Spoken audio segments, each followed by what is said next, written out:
ഇന്ത്യക്കെതിരെ നടത്തിയ യുദ്ധത്തിൽ പാകിസ്ഥാനെ പിന്തുണച്ചത് ചൈനയും തുർക്കിയും അസർബൈജാനുമായിരുന്നു.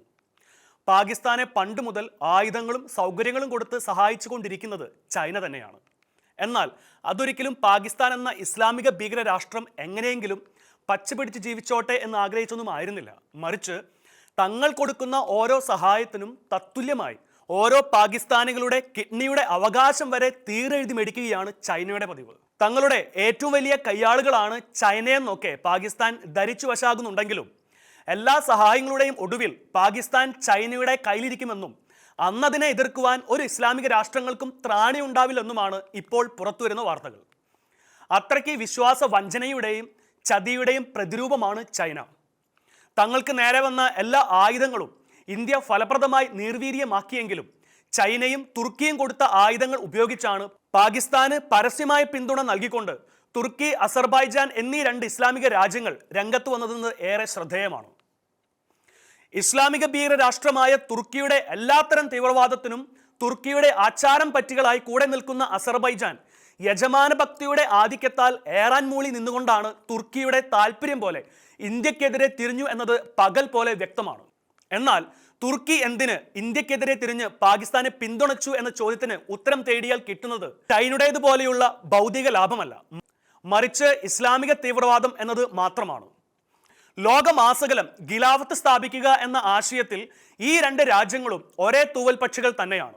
തുർക്കി തദ്ദേശീയമായി നിർമ്മിച്ച നൂറുകണക്കിന് ഡ്രോണുകളാണ് തുർക്കി പാകിസ്ഥാന് നൽകിയത്. അത് പരിശീലിപ്പിക്കുവാൻ തുർക്കി പട്ടാളക്കാരും പാകിസ്ഥാനിലെത്തിയിരുന്നു.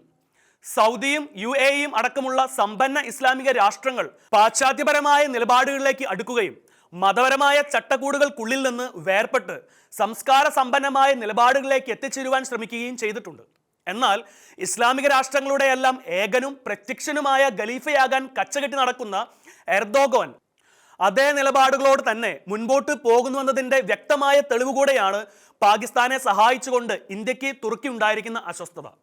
2023 അതിശക്തമായ ഭൂകമ്പത്തെ തുടർന്ന് തുർക്കികൾ തകർന്ന് തരിപ്പണമായപ്പോൾ സർവ്വലൗകികമായ മനുഷ്യത്വബോധം ഉയർത്തിപ്പിടിച്ചുകൊണ്ട് ഇന്ത്യ ശക്തമായ സഹായ പാക്കേജുകളാണ് തുർക്കിക്കെന്ന് നൽകിയത്.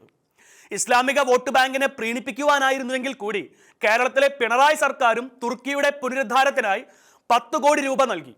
അതൊക്കെ കൈപ്പറ്റി പ്രതിസന്ധികളെയൊക്കെ അതിജീവിച്ച തുർക്കി ഇന്ത്യക്കെതിരെ പരസ്യമായി പാകിസ്ഥാനെ അനുകൂലിച്ചും ആയുധങ്ങൾ നൽകിയും ഇന്ത്യക്ക് അലോസരമുണ്ടാക്കുമ്പോൾ അത് നന്ദിക്കേടാണെന്ന് മാത്രമേ മനുഷ്യരായി പിറന്ന ഏവർക്കും തോന്നുകയുള്ളൂ. പക്ഷേ തുർക്കിയെ പോലെയുള്ള ഒരു ഭീകര രാഷ്ട്രത്തിന് അങ്ങനെയാകാനേ കഴിയുകയുള്ളൂ എന്ന കാര്യം ഇവിടെ അടിവരയിടപ്പെടുകയാണ്.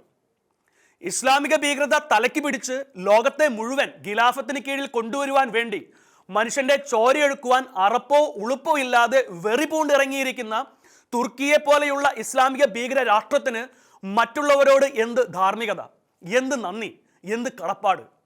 തുർക്കി ഇന്ത്യയോട് നന്ദി കാണിക്കുമെന്ന് ചിന്തിക്കുന്നവർ താമസിക്കുന്നത് വിഡ്ഢികളുടെ സ്വർഗത്തിലാണ്. തുർക്കിയുടെ ഈ അധമ ക്രിയകൾക്കെതിരെ അതിശക്തമായ നടപടികളും ഉപരോധങ്ങളും ബഹിഷ്കരണങ്ങളുമായി ഇന്ത്യ രംഗത്തിറങ്ങിയിട്ടുണ്ട്.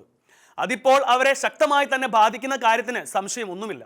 എന്നാൽ തുർക്കികൾക്ക് മാത്രമല്ല, എല്ലാ മുസ്ലിം ഭീകര രാഷ്ട്രങ്ങൾക്കും മതമാണ് വലുത്, ഭീകരതയാണ് അവർക്ക് പ്രധാനപ്പെട്ടത് എന്ന സനാതന സത്യം ഇവിടെ വീണ്ടും ഊട്ടി ഉറപ്പിക്കപ്പെട്ടിരിക്കുകയാണ്.